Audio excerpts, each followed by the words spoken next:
your suffering will not be noble.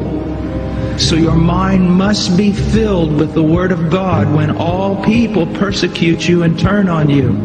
This is no game. You want revival and awakening, but know this.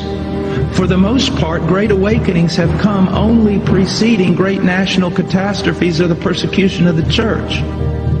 I believe God is bringing a great awakening, but I believe that He is raising up young men who are strong in trust in the providence of God to be able to wade through the hell that's going to break loose on us. And it will be on us before we even recognize it. Unless in God's providence, He is not done.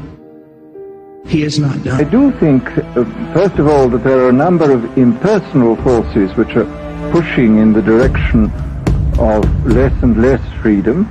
And I also think that there are a number of technological devices which anybody who wishes to use can use to accelerate this process of going away from freedom, of imposing control. We have 300 million pattern recognizers in the neocortex by my estimate. That hierarchy we build ourselves, that each of these pattern recognizers is capable of connecting itself to other neocortexes.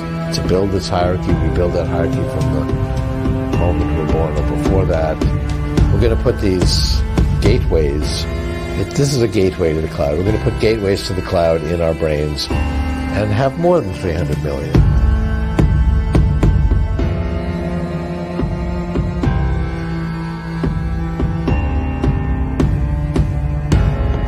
This threat is not new. But technology and the internet increase its frequency and, in some cases, its lethality. Today, a person can consume hateful propaganda, commit themselves to a violent agenda, and learn how to kill without leaving their home.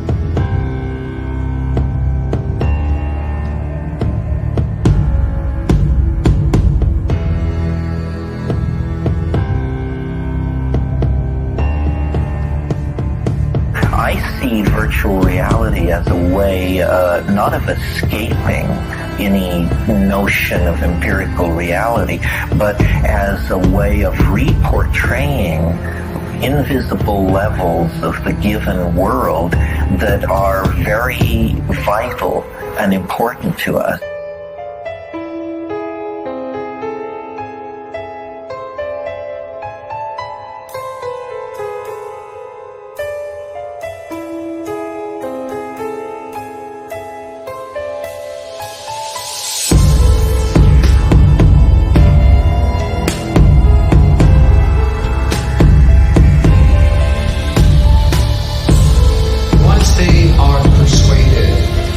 Cyber-conscious beings value their life.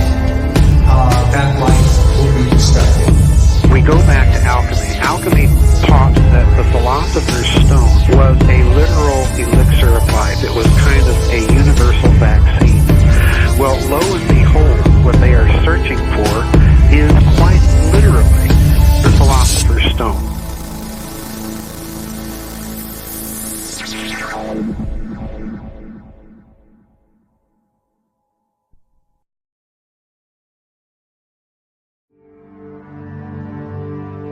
Now, I'm going to get into the great tree of knowledge and the wisdom that has been denied us by someone who does not want us to have this knowledge. Who this someone is, I don't know. I wish I did.